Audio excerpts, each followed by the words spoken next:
Hey guys, welcome back to my channel. No, I'm not dead, I don't think. Just been off doing different things, especially the one that we're going to discuss today. The left hand setup, where I took my drum set apart and switched everything around to make it a lefty. I know, it's crazy, right? So part of the reason I was doing that was I was waiting for a tom to come from Tama. I had ordered it back in March, and the ETA was back in August. So I wanted to disassemble my kit to do this little experiment and then jump back on, put the tom back on, put the rack up, everything. However, that didn't really pan out. It didn't come in till late October. So I was already done with the experiment and I'm now doing another one, which is really cool. Something I haven't really dived into. So that's part of the reason. And the other reason was I wanted to do something where, my left side of the body, my left hand, my left foot was actually the leader instead of your right hand. I have been playing obviously right-handed for 30 years. So I decided to change my set completely around. The thought of actually not crossing over possibly when I go back to my right hand setup was really intriguing. So that was one of the catalysts to doing this. And plus it looked kind of fun to go back to beginners for me. So to recap, two things led to this experiment. Number one was the tom wasn't in just yet from Tama, and two, I found it quite intriguing to swap everything and make my left hand the leader, crossing over and playing left hand ride, left hand hi-hat, whatever. So those are the two. So I took 30 days, exactly 30 days, to do the whole experiment to see how far I got. It wasn't a consecutive 30. There were days, like the weekends, I couldn't do anything. There were days that I just couldn't do it because of different things. I think I started back in August and it ended in the beginning of October. That's how long it took. So I did it for 1 month. I didn't want to do any more. And about halfway through, I was glad I was only doing a month, because some of this stuff, it got really, not boring or tedious, it got hard. Just simple stuff. And somewhat frustrating, to be honest with you. So, yeah. So like I said, yeah, it was challenging. It was real challenging at first, because I've been playing for 30 odd years with right hand on the hi-hat, left foot on the pedal hi-hat, right foot on the kick, the normal right hand setup. So when I switched it, I knew there was going to be learning curves and growing pains. But I didn't envision it to be that hard. I'm not saying this was extremely difficult to where I wouldn't suggest it for anybody. But it wasn't exactly easy, because I had to rewire my brain to say, hey, Now your left foot is on the kick and your right foot is on the hi-hat pedal. Okay, so don't try to open the hi-hat with your left, because you'll be hitting the kick drum. So it was stuff like that. I had to rewire my brain to say it was. I mean, it was difficult the first couple of weeks.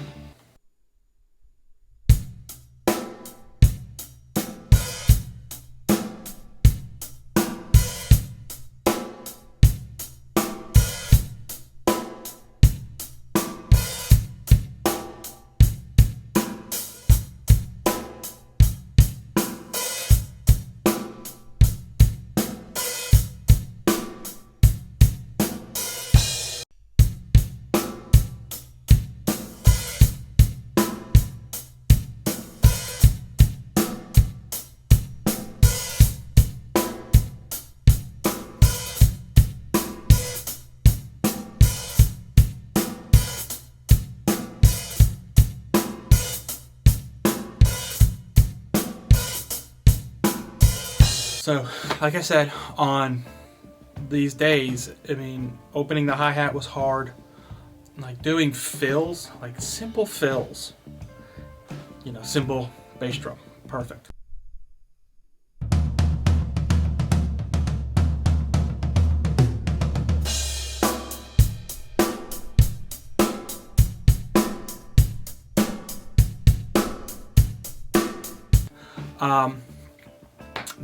That was a little tough. Even at the end, it was still tough.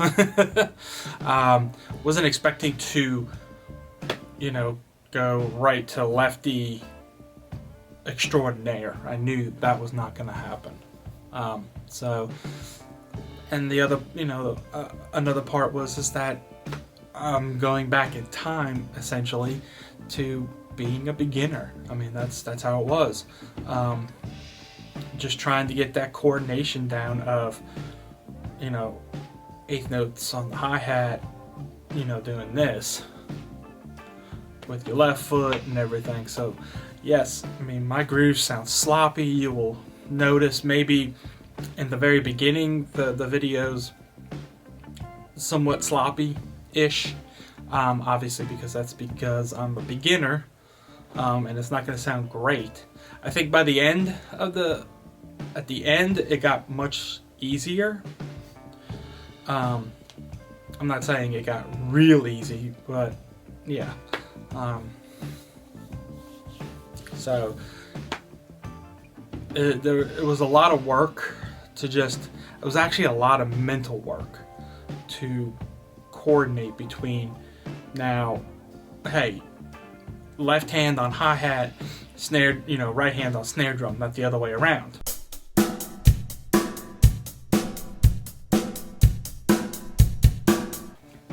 So that was another thing. Going back to the coordination, that was tough.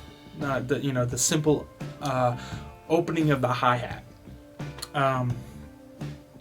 It got easier. That got easier, a lot easier, towards the end of the month. So yeah, simple tasks of opening the hi-hat on the ends of 4 or the end of 2. It got trying to do on the the ends of 1, 2, 3, and 4. Just doing that was difficult at first, but it got easier. Just because I finally got to rewire that my brain to signal, hey, open the hi-hat with your right foot and not left foot. So the coordination finally came around, but it wasn't nothing earth-shattering there. So when I decided to do this, I was going through mentally trying to think of, okay, how am I going to attack this month of playing lefty? So I figured, why not go back to basics? So when I'm teaching, and I got like a very beginner. Usually I start them off with the usual money beat, if that's what you want to call it, and then gradually get up to the book Realistic Rock. So, and that was part of my plan, was to go back to the very beginning of that book and work on it. There's some very valuable grooves in there, especially when doing it lefty. Like I said, the opening of the hi-hat. So I didn't go back to like the very, very beginning. I did the 12 bar exercise that was in the very, very beginning.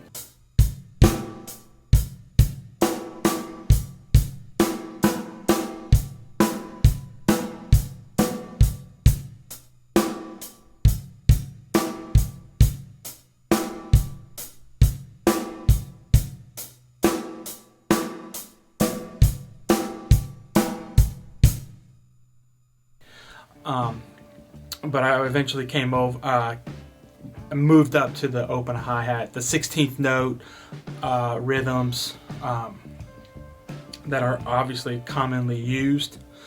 So, and I did that.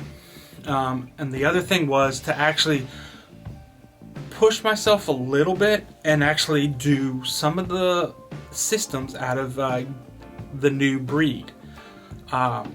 I had been doing some of that righty, and some of that stuff is real tough. Doing it lefty was tough. It got easier, obviously. So I did a couple of systems there.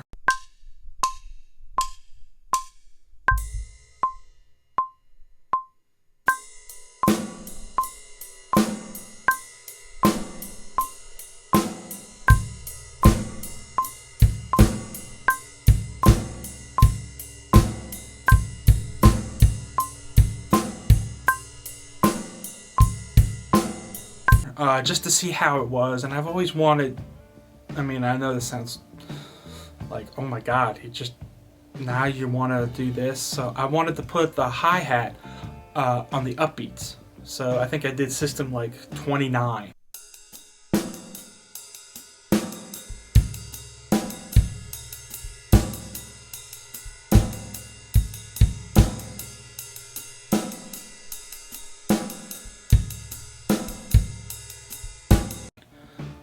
Where it's like 3 on the ride and the upbeat is on the hi-hat, and then you're playing the melody with your left foot.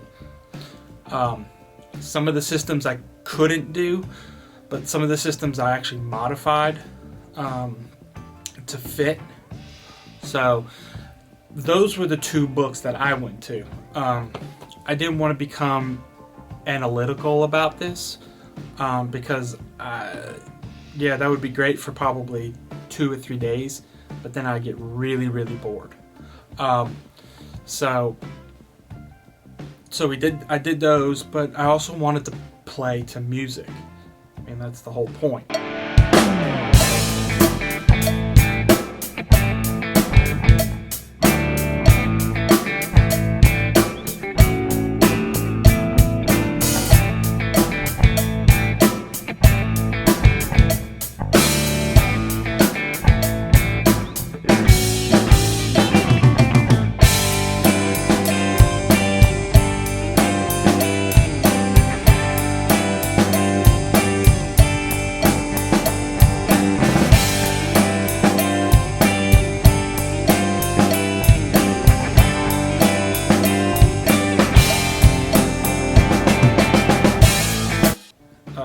To play music.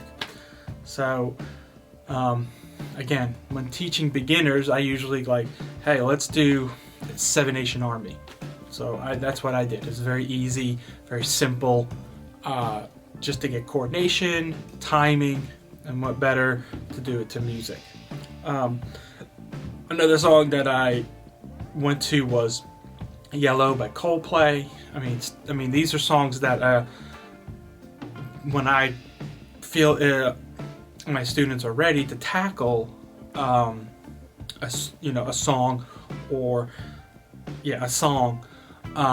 Those are usually the first two that I usually go to because they're very simple, very to the point, nothing too hard, things that a beginner should be able to do. And then I graduated to doing some of the Beatles and Pink Floyd.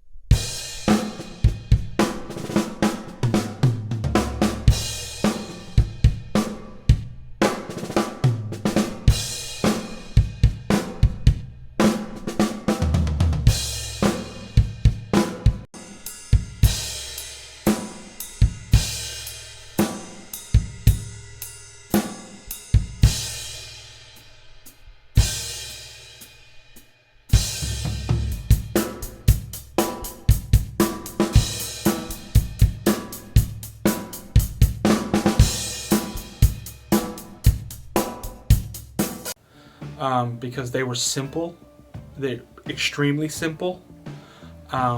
So I wanted to do that, to play along to music. I mean, you won't hear the music because the copyright strikes and all that other jazz for YouTube. So that's what I wanted to do. So the plan of attack was to do some coordination exercises out of like the New Breed book and Realistic Rock. So that was the plan of attack for that. So let's wrap this up with how much of this am I going to apply to the drum set when I get everything fully back and up and running again. I hope a little bit. I mean, it's not going to be a whole lot. I do like the non-crossing over. That's really intriguing to me because it feels very cumbersome to cross over. I mean, when I was doing the experiment, it was real cumbersome to do left over right, you know. It would have been so much easier to do right, left. Some of the exercises that I did, I moved it from, the left hand hi-hat over here to over, so I wasn't crossed. That made it much easier. So how much of this am I gonna apply to my drumming? Who knows? Hopefully a little bit. Hopefully I didn't do this just to do this and not get anything out of it. I also purchased the cable hi-hat. Always wanted one for a long time. I think they stopped making them, and then a couple of years ago I think they started making them again. So I got that. Another thing that I might try later on is actually doing the Danny Carey thing, where the hi-hat is actually straight in front of you, so you're still not crossed over. So it's real interesting to see drumming from a different perspective, as opening up, playing open-handed is what it's called. So you can play the hi-hat, play a melody on your toms, a basic groove. If you like any of that stuff, drum covers, lessons, anything, hit that notification bell, subscribe, and like my videos.